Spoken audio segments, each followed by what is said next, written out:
Expect the best used car deals guaranteed. Visit arnoldclark.com.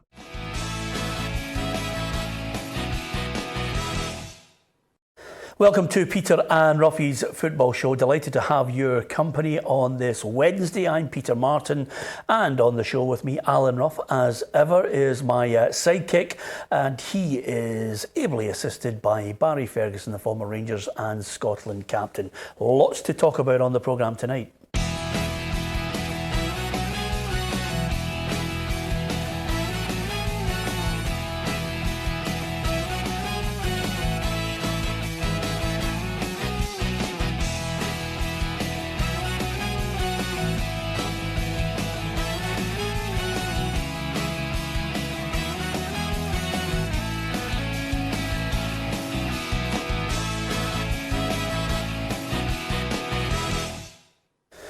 Yeah, we start with last night's performance for Celtic against Nom Caljou. It was 2-0 in the end, an own goal, and then Marian Shved chipping in with his first goal competitively for Celtic, securing a comfortable 7-0 aggregate win, and they are now going to face Romanian side Cluj. This is what Neil Lennon had to say after the game.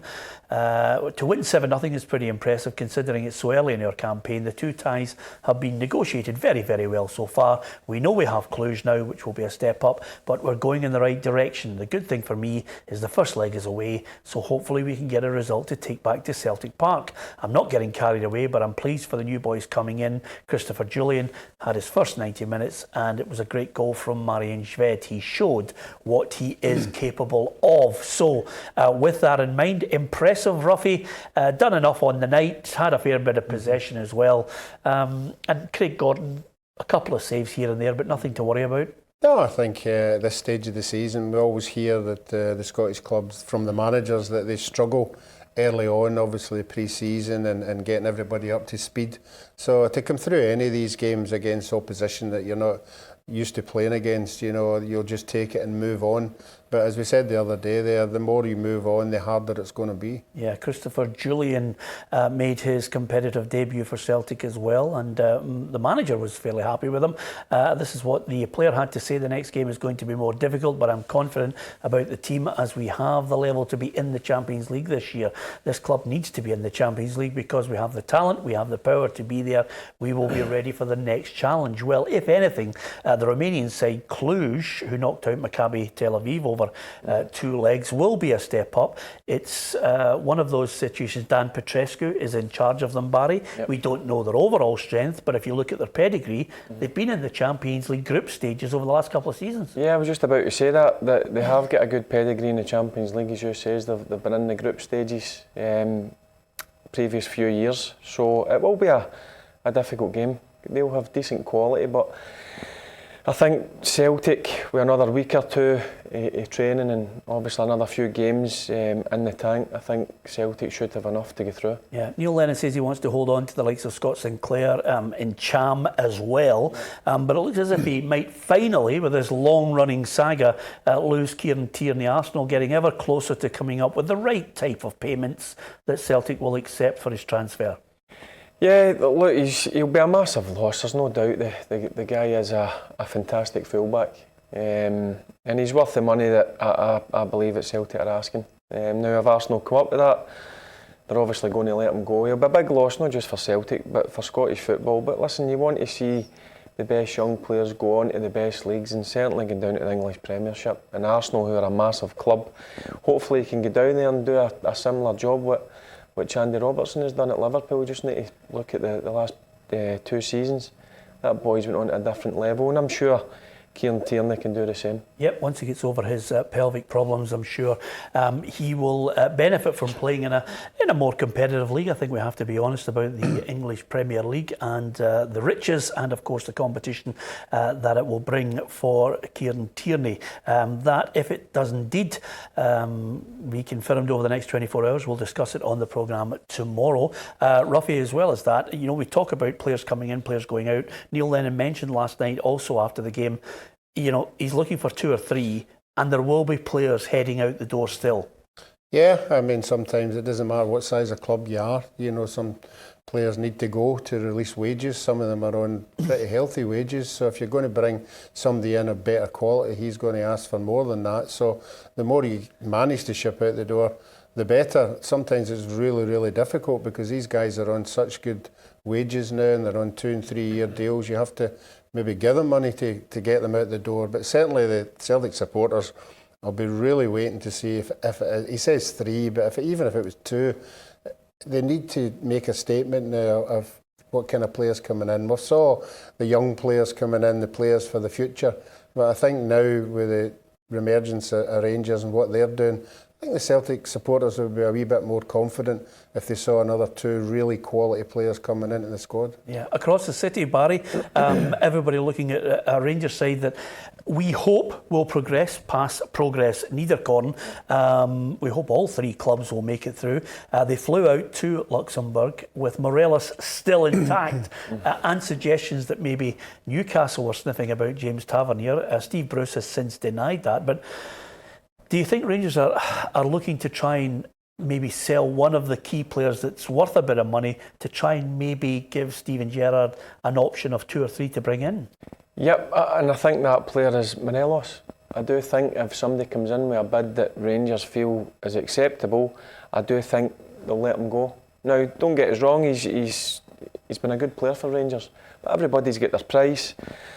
And again, sometimes you need to sell one of your assets to go out and maybe bring in another 2 or 3 players, which is certainly, I think, the case at Rangers. But for me, if a bid does come in for Morelos, I do think Rangers will accept it. Yeah, one of the players that's been linked with them is Martin Skirtle. It's one of those stories that just won't go away. There's no doubt they've been interested and they've made some kind of contact on it. It's whether they can entice him to Ibrox. I think he, even with his experience and his years, would be great at the back for Rangers. Yeah, I do. Listen, obviously the manager's played with him. He's played at the highest level for most of his career. I do think he would be a good signing for Rangers and also good for the younger players, the young defenders at Rangers. He's a type of player that you could look up to and you can learn a lot of. So I think if he becomes available and he's obviously in a free transfer, it just comes down to wages. How many short and where would you like to see Rangers buy players before that window closes? I think they're short of, I've mentioned it previous, Ryan Kent. I think, I look at it in terms of, we're talking about Morelos, if somebody does come in for a bid, I think that is maybe a way to go on and trying to tempt him to come back. Obviously Liverpool have made it clear that it won't be a loan, it's got to be a permanent deal. Now, if they do sell Morelos, I think he is the player that they need to go and bring in. He's a difference in games when I watched him last year, Peter. Yeah. But you'd still have to buy a striker though. Yeah, I still think they're short. Even just now, I do. Obviously, Kyle Lafferty been let go.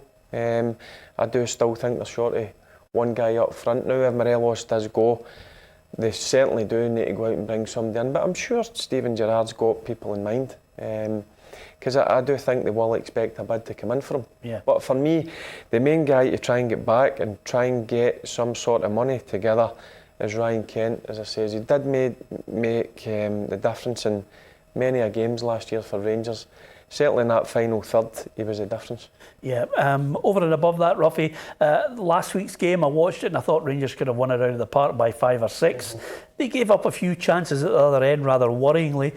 But 2-0, still a good scoreline, and they should have more than enough to actually win the game in Luxembourg for me. Yeah, I would like to think that Steven Gerrard would think they could do likewise, and 2-0 would be a reasonable result. I think we're guaranteed that tomorrow morning we're not going to see Steven Gerrard jumping through any hedgerows or anything like that, like the way it happened the last time. I think they will come through this game quite comfortably. Yeah. Only you can remember that picture, Ruffy, from so far back. I think it was actually, was it not Pedro Caixinha? It was Pedro Caixinha jumping through the hedge. Yeah, absolutely. I can't see him. I'm surprised that it was the Rangers fans that were jumping through the hedges. Yeah, if Rangers to get them. That's what I mean. No, look, I think it'll be a different game over there, Peter. Yeah. They came and they sat 10 men behind the ball, which is expected. They've got to come out and try and get a goal, and I think Rangers should have far too much quality. Yep, okay.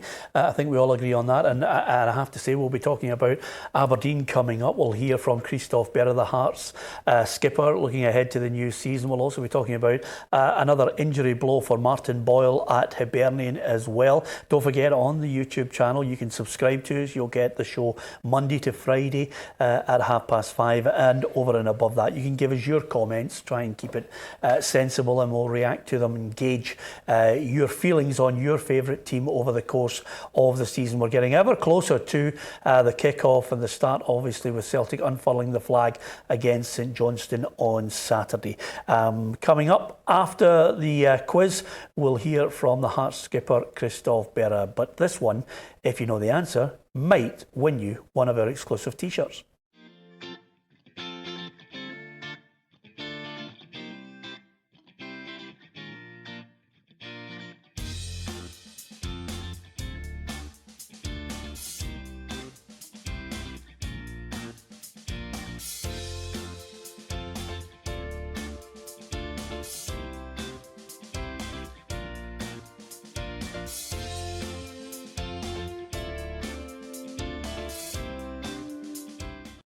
We are always talking on this show about Glasgow dominance. What about the dominance in the capital? Will it be maroon or will it be green? Certainly when you look at the pre-season games, there's been a fair bit of consternation surrounding the form of Hearts. Some of the Hearts fans still not buying into Craig Levein. Some have suggested on our social media forums that it's time for Levein to move upstairs, if indeed he stays upstairs as Director of Football, to allow someone else to come in and manage with their own ideas. You can give us your thoughts on that. Certainly with that draw against East Fife, it wasn't great to watch.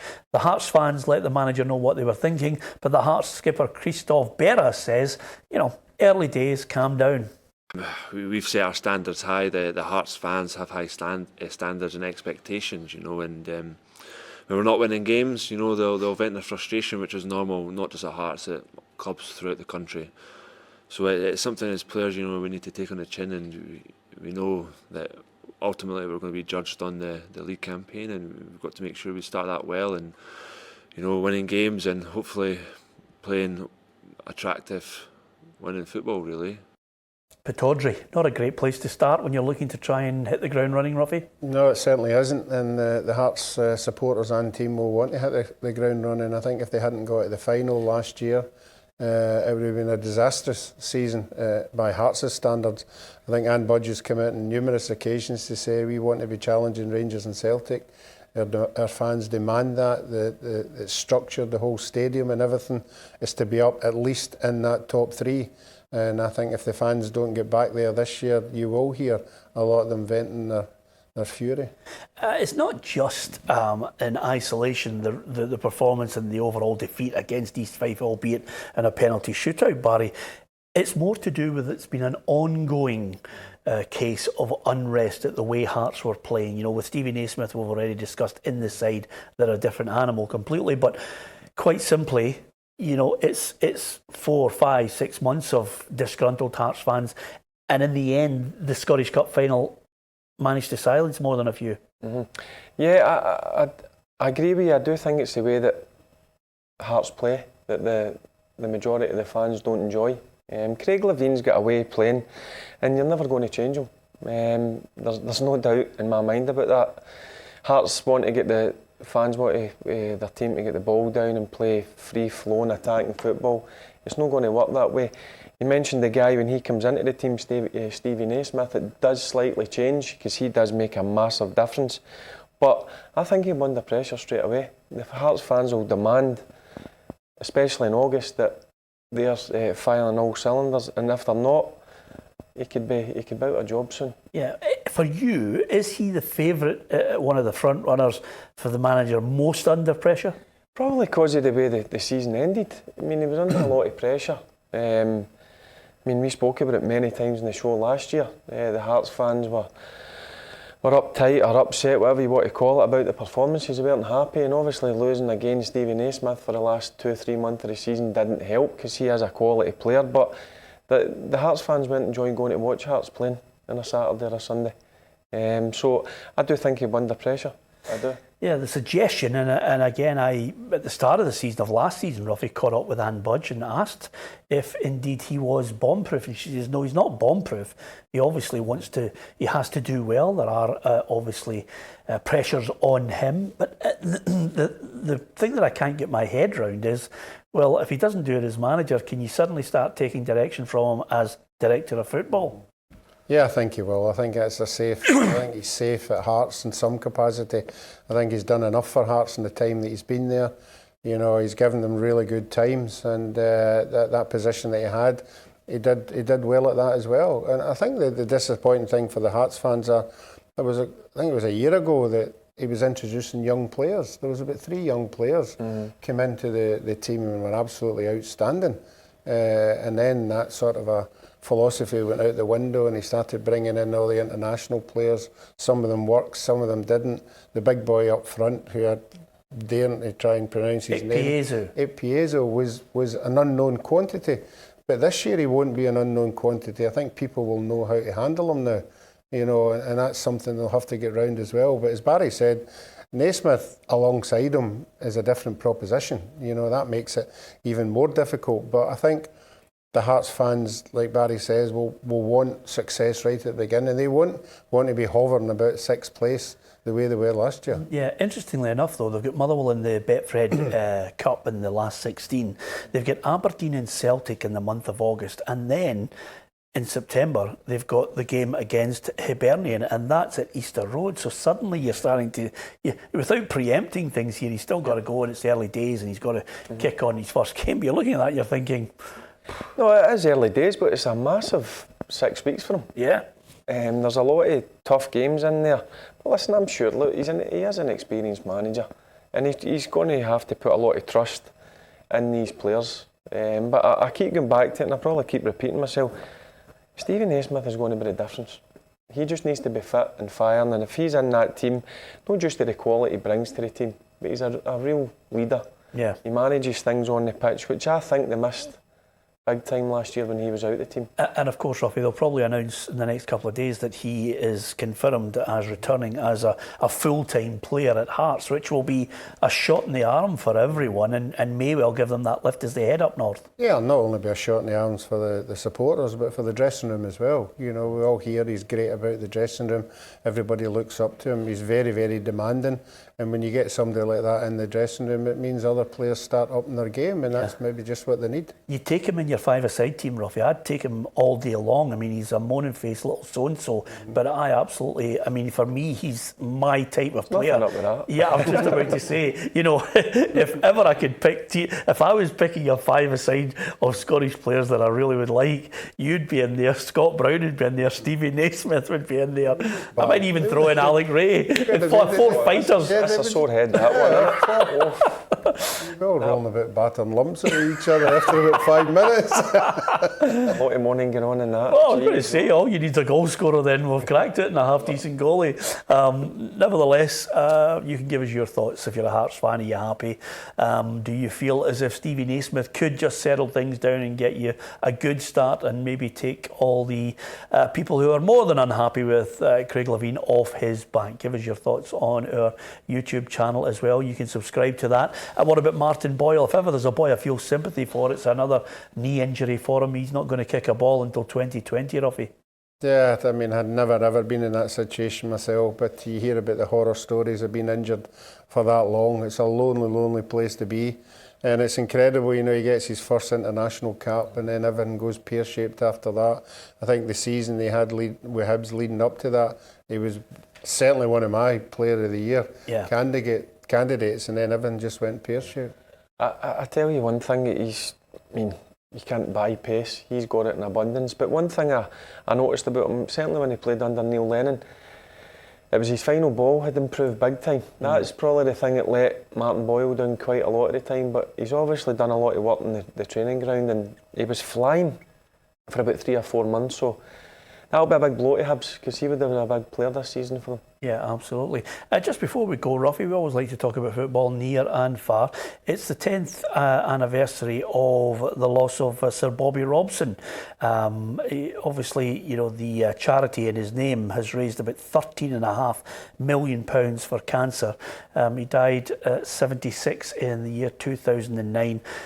He was a legend. I'll tell you one story. I was trackside interviewing him one night, and before we actually had the chance to go live, I said to him, I love your number 8. This is Bobby Robson. He was the Barcelona manager. And I said to him, I love your number 8. He's magnificent. And he turned around and his accent that you can hear right now, he said, 100 fags a day, son, 100 fags a day. And it was Robert Prozanetti. What a player he was. Did you play against him? No, I remember him, obviously, watching him. He actually played down at Portsmouth. You know, remember him? Yeah, that's right, he did, but yeah. What a footballer he was. Ginger beard. Yep. Aye, brilliant player. He was absolutely magnificent. And if I could just mention, of course, it's the 10th anniversary. I know a lot of people are going to be out walking and supporting Paul McGrillen's memory. Mowgli played for Motherwell and Falkirk.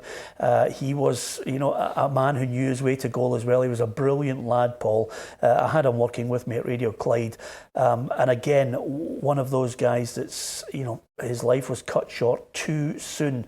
And when we talk about mental health issues now and the need to communicate with people, never more so.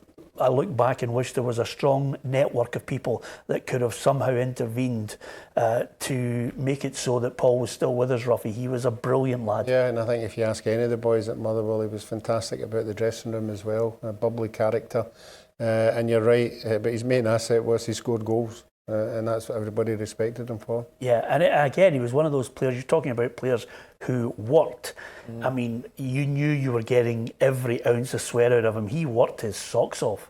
Yeah, I remember him. He actually played with my brother Derek as well at Falkirk, so I was in his company a few times. No, it's this day and age, thank God that people can actually go and speak to people about issues they've got, you know what I mean? It's not like back then, probably he was probably scared. It wasn't a thing to do to come out. I listened to Lee Griffiths last week in his interview. It was brilliant, I thought. Speaking openly about it's the best thing he's done was go and actually let out what's inside him, and the amount of support, not just for Celtic but all other clubs, all people for different walks of life. It's brilliant. But listen, sad loss. I think he was only 37. Mowgli was far too young. But listen, we're moved on now. It's no such a big thing in terms of to come out and let your emotions or let people know if something's wrong with you. Yeah, absolutely. And there's a fantastic interview with Paul McGrillen's wife talking about his memory and, of course, the issues that surrounded Paul's sad death. And it's certainly something worth watching. And again, it may well resonate with you in some way that you have a similar problem. All you need to do is talk, communicate with someone, and they can help you. It's the way forward. Paul McGrillen, gone but not forgotten, certainly not on this show. From Ruffy, from Barry Ferguson and myself, thanks for watching.